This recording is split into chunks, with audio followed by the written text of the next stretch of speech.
අයිබෝවන් Didula products YouTube channel එකත් එක්කයි ඕගොල්ලෝ මේ සම්බන්ධ වෙලා ඉන්නේ. ඉතින් අපි පහුගිය පාඩමේදී මේ ඔයගලන්ට මතක් කියලා දුන්නා මේකෙන් අපි මේ සැකිල්ල මේ විදිහට ගලවගත්තා. ඊටු ටික මම කියලා දෙන්නම් කියලා කිව්වා. බලමු අපි ඊටු ටික හදාගන්නේ කොහොමද කියලා. මේ විදිහට මේ කොටස ඇවිල්ලා තිබුණා. ඉතින් මේකෙදි ඕගලන්ට පේනවා ඇති මේ මගේ සමහර තැන් වලින් කොටස් ඉස්සිලා තියෙනවා. මේ කණුව පොඩ්ඩක් ඇවිල්ලා තියෙනවා. ඒ උඩට ඇවිල්ලා තියෙන කොටස් මෙහෙම කතුරකින් හරි මේ පේපර් කටරයකින් හරි මෙහෙම කපා ගන්න ඕනේ. මේ විදිහට කපලා ඒක සමතලා කරන්න මට්ටම් කරගන්න. යට කොටසත් ඒ විදිහට එළියට ඇවිල්ලා තියෙනවා නම් මේ කණු ඒවත් කපලා ඉවත් කරලා මේ විදිහට සකස් කරගන්න.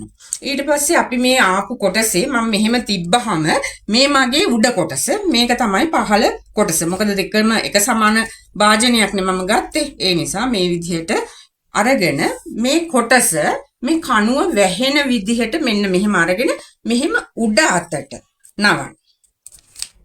උඩ අතට නවලා මේක මෙහෙම පහළට අරගන්න. මෙන්න මෙහෙම. ඊට පස්සේ මේ කණුව උඩිනුත් මෙහෙම යවන්න. ආයේ මේ කණුව උඩින් මෙහෙම යවන්න. මේ විදිහට මෙහෙම කණුව උඩින් යවන්න. දැන් කොලේ මදි පටිය ඒ හින්දා ඔහොම ක්ලිප් එකක් ගහගත්තා. අපි මේකට බටයක් අමුණ ගන්න ඕනේ. බටේ අමුණ ගන්න ගම් ස්වල්පයක් මෙන්න මෙහෙම ආලේප කරන්න. ආලේප කරලා මේ බටේ මේ විදිහට අමුණ ගන්න. තප්පර 10ක් තියන්න ඕනේ. මම තියන්නේ මම කෙලින්ම හදන්න පටන් ගන්නවා. මොකද ගම් ටික වේලෙන්න ඉපේ. ඊට පස්සේ ආයි මේ විදිහටම මෙහෙම බටේ උඩින් යටින් අරගන්න. මේ විදිහට කණුව වැහෙන්න මේක කරන්න.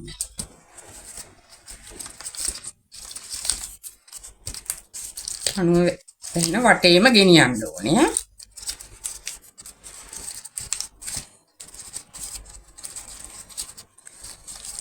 ආයිත් බටේ මදි අපිට මේක මෙහෙම තිබ්බා. ආයි ජොයින්ට් එකක් ඕනේ. අපි නැවත ගම් ටිකක් ගාගමු. ගම් ටිකක් ගාලා මේ බටේ මෙහෙම ජොයින් කරගන්න. ජොයින් කරගෙන ඇඟිලි තුඩු වලින් මෙහෙම ඉස්සරහට පිළිමදින්න තප්පර 10ක් තියන්න ඕනේ. පොඩ්ඩක් වේලෙන්න. නමුත් මම මෙතන තියාගෙන ඉන්නේ නැහැ. මේක ආයිත් මේ විදිහට අර කණුව වැහෙන්න මේක මෙහෙම අරයි යන්න වටේ. දැන් ඉවරයි. ඊට පස්සේ මොකද කරන්නේ? මෙතනදී අපි මේක මේ උඩ ගම් ටිකකුයි මේ පැත්තට ගම් ටිකකුයි ගාලා මේක මෙහෙම මේ පැත්තට නවලා ක්ලිප් කටුවක් මෙහෙම ගහනවා. ගම් ටික ඇලවි. මේ වැඩිපුර තියෙන කොටසක් කපලා ඉවත් කරන්න. එතකොට මේක මෙහෙම තියෙනවා. ඊළඟට බලමු යට කොටස. යට කොටසත් අපි මේක අරගෙන මේක අපි උඩ අතට නැව්වේ මේක නවන්නේ යටට. දැන් යටට නවනකොට මේක මෙහෙම කණුව වැහෙන්න ගන්න ඕනේ.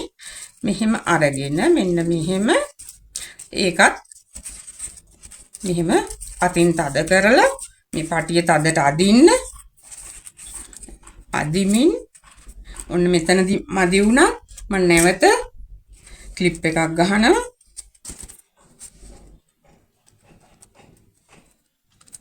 ක්ලිප් එකක් ගහලා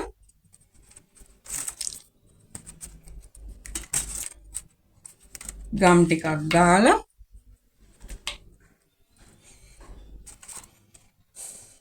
මෙහෙම බටේ ජොයින් කරගන්න.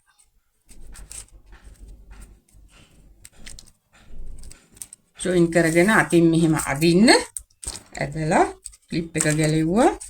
නැවතත් මේක මෙහෙම යන්න ඕන.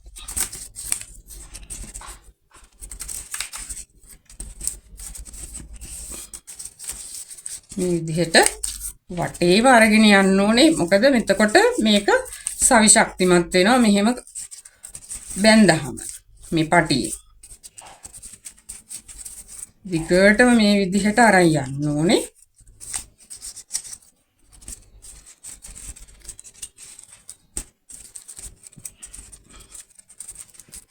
නැවතත් පටියේ මදි නැවත ක්ලිප් එක ගැහුවා ආයි ජොයින් කරා.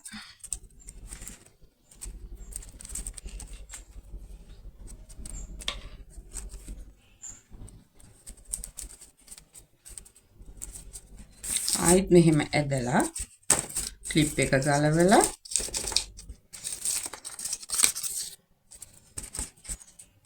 කණුව වැහින්න මෙහෙම අරගෙන යනවා.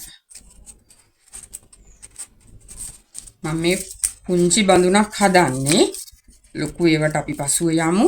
ඉස්සෙල්ලාම පුහුණුවට පොඩි එකක් හදලා පුරුදු වෙමු. ඊට පස්සේ දැන් මෙතනින් ඉවරයි. පටන් ගත්ත තැනට අපි ආවා. ඊට පස්සේ මොකද කරන්නේ? මේක මෙහෙම උඩින් අරගත්ත එක මේ පැත්තට හරව ගන්න. දැන් ඔන්න වියමනටයි යන්නේ. මේ පැත්තට හරවගෙන අපි එකක් පාස් කරමින් එකක් මෙහාට ගන්නවා. ආයිත් එකක් පාස් කරලා එකක් මෙහාට ගන්නවා. බටේ මදි වුණාම බටේ ජොයින් කරගන්න.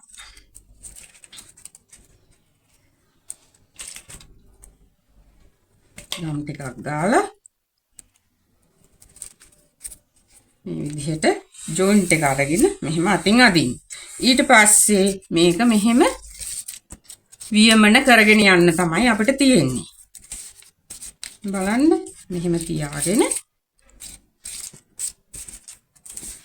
පොඩ්ඩක් ඇද බුරුලට කරන්න එපා. මේක පටිය පොඩ්ඩක් මෙහෙම අදින්න. ඇදලා එකක් පාස් කරලා එකක් උඩින් ගන්න. එකක් යටින් එකක් උඩින්. එකක් යටින් එකක් උඩින්. මෙතනට ආවා. ආයි ජොයින්ට් එකක් දාලා ඒ විදිහට පාස් කරමින් මෙහෙම උඩට වෙනකම් වියාගෙන එන්න. වියාගෙන එනකොට අපිට මේ වගේ එකක් හම්බ වෙනවා. හම්බුණාට පස්සේ මෙතන අවසානයි. එතකොට මෙතනට මොකද කරන්නේ? මේක අපි මෙතනින් මෙහෙම ඇතුළට දාලා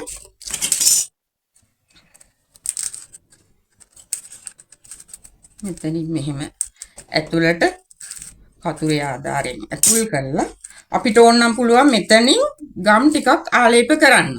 එහෙම නැත්නම් මේක මෙහෙම අරගෙන මෙතන මේ තියෙන පටිය පොඩ්ඩක් උඩට උස්සලා ඊට පස්සේ මේක ඇතුළට යවන්න පුළුවන්. මේ විදිහට ඇතුළට යවලා මේක මෙහෙම තද කරන්න. එතනින් ඒක අවසానයි. ඊට පස්සේ මේ වගේ බඳුනක් තමයි එන්නේ. ඊට පස්සේ ඕගොල්ලන්ට ඊළඟ පාඩමේදී මේක අඩිය සකස් කරගන්න විදිහත් මේක ලස්සනට විසිතුරුව ඉදිරිපත් කරන්නේ කොහොමද කියලාත් මම ඕගොල්ලන්ට කියලා දෙන්නම්.